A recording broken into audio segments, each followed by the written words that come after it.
Assalamu alaikum dear students. We are studying the chapter number 8 of biology class 9th new syllabus, and today our topic is about the use of respiratory energy in body. Respiratory energy जिसको हम ATP भी कहते हैं, और वो produce होती है cellular respiration के अमल में, और उसका हमारी बॉडी के अंदर कहाँ कहाँ पर क्या क्या रोल है उसकी मतलब हम कुछ पॉइंट जो है वो ब्रीफ डिस्कस कर लेते हैं। तो सबसे पहले मसल कॉन्ट्रैक्शंस और मूवमेंट। हमारी बॉडी में जो मसल्स की कॉन्ट्रैक्शन है और मूवमेंट के लिए है उसके लिए दो प्रोटीन जो है इस्तेमाल होते हैं, एक एक्टिन और मायोसिन। और इन प्रोटीन ये प्रोटीन जो है वो एटीपी को as a source of energy इस्तेमाल करते हैं और मसल्स की और बॉडी ऑर्गन्स की मूवमेंट करवाते हैं। उसके अलावा सेकंड पॉइंट है active transport of substances. Active transport आपको पता है कि जो है वो डिफरेंट टाइप्स ऑफ ट्रांसपोर्टेशन होते हैं। एक एक्टिव ट्रांसपोर्ट होता है और एक पैसिव ट्रांसपोर्ट है।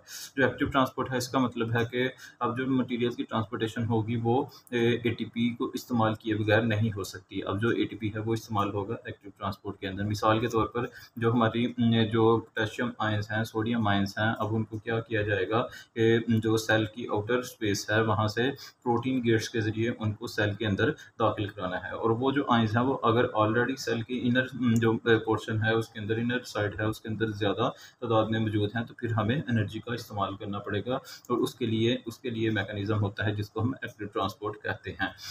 अब जो थर्ड पॉइंट है वो है सिंथेसिस ऑफ द बायोमॉलिक्यूल्स। अब जो बायोमॉलिक्यूल्स का मतलब है वो मॉलिक्यूल जो लिविंग ऑर्गेनिजम्स की बॉडी के अंदर फॉर्म हो रहे होंगे, उनके लिए भी एनर्जी अब मिसाल के तौर पे जो ग्लूकोज की फॉर्मेशन है, अब जो ग्लूकोज है वो उसकी फॉर्मेशन जो केल्विन साइकिल में हमने देखी थी, तो उसके लिए भी आपको पता है कि जो वहाँ पर जो पेंटोज मॉलिक्यूल्स थे या 5 कार्बन कंपाउंड्स थे, उनकी फॉर्मेशन के लिए, उनकी ब्रेकडाउन के लिए एटीपी जो है वो as a source of energy इस्तेमाल होता था। उसके अलावा replication of DNA and mitosis. अब जो डीएनए की रेप्लिकेशन है, जो डीएनए की कॉपीज बनानी है, या जो माइटोसिस का अमल है जिसमें एक सेल जो है डुप्लीकेट करके अपनी एग्जैक्ट कॉपी बनाएगा, तो उसके लिए भी ATP as a source of energy इस्तेमाल होती है। रेप्लिकेशन ऑफ डीएनए में देखें तो डीएनए पॉलीमरेज एक एंजाइम है जो कि रेप्लिकेशन के प्रोसेस को इनिशिएट करता है, तो वो एंजाइम भी जो है वो एटीपी इस्तेमाल करता है। उसके अलावा जो माइटोसिस होती है, माइटोसिस में एक पॉइंट आता है साइटोकिनेसिस का। साइटोकिनेसिस का मतलब होता है सेल की साइटोप्लाज्म की डिवीजन करना।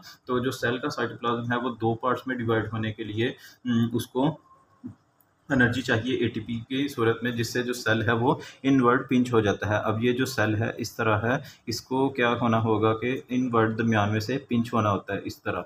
इनवर्ड जब पिंच होगा तो अगली स्टेज में या लास्ट स्टेज में वो एक जो सेल है वो दो पार्ट्स में डिवाइड कर देगा या दो सेल्स में डिवाइड कर देगा। तो ये जो पिंचिंग है दरमियान में, इस पिंचिंग के लिए जो है वो एटीपी इस्तेमाल होता है। उसके अलावा transmission of nerve impulse. Transmission of nerve impulse का मतलब है कि जो मैसेजेस हमारी बॉडी से ब्रेन तक और ब्रेन से बॉडी तक जा रहे हैं, उनके लिए भी जो एटीपी चाहिए। अब वो जो मैसेजेस हैं वो न्यूरॉन्स के जरिए जा रहे होते हैं, और न्यूरॉन्स जो हैं वो क्या करती हैं, सोडियम और पोटेशियम आयंस की मूवमेंट करवा रही होती हैं। तो जो सोडियम आयंस की मूवमेंट है इनसाइड द न्यूरॉन्स और पोटेशियम आयंस की जो मूवमेंट है आउटसाइड ऑफ द न्यूरॉन, तो उसके लिए भी एटीपी चाहिए होती है। 6 पॉइंट है maintenance of the body temperature. अब हमारी बॉडी के जो टेम्परेचर है, बॉडी का जो नॉर्मल 37 डिग्री बॉडी टेम्परेचर है, उसको मेंटेन करने के लिए भी रेस्पिरेटरी एनर्जी, एटीपी एनर्जी इस्तेमाल होती है। अब जो मसल जो हैं उनको अब जो मसल्स हैं उनकी अगर थोड़ी भी मूवमेंट होती है तो वो मसल्स जो हैं विदाउट एटीपी मूव नहीं कर सकते। अब जो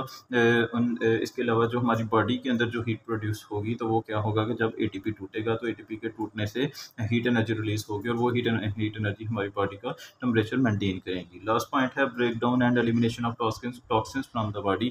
अब जो एटीपी है वो वेस्ट मटेरियल्स की ब्रेक डाउन भी करती है और उसको बॉडी से रिमूव भी करती है। मिसाल के तौर पे जो किडनीज हैं वो क्या करती हैं, एटीपी को इस्तेमाल करती हैं, और किडनीज चूँकि वो ब्लड की फिल्ट्रेशन कर रही होती हैं, तो उनमें से वो जितने भी वेस्ट मटीरियल हैं उनको पंप करती हैं टुवर्ड्स द यूरिनरी ट्रैक्ट, ताकि वो यूरिन का हिस्सा बन जाए, वो जितने टॉक्सिन है यूरिन का हिस्सा बन जाए। उसके अलावा जो लाइसोसोम्स हैं, लाइसोसोम जो हैं वो ऐसे एंजाइम्स हैं, ऐसी ऑर्गेनेल्स हैं जो ब्रेक डाउन कर रही होती हैं मटीरियल्स की, अब वो भी इस्तेमाल करती हैं एटीपी को, जिससे वो टॉक्सिन्स वगैरह को, वेस्ट को इस फॉर्म में तब्दील कर देती हैं जिससे जो वो नॉन टॉक्सिक हो जाए।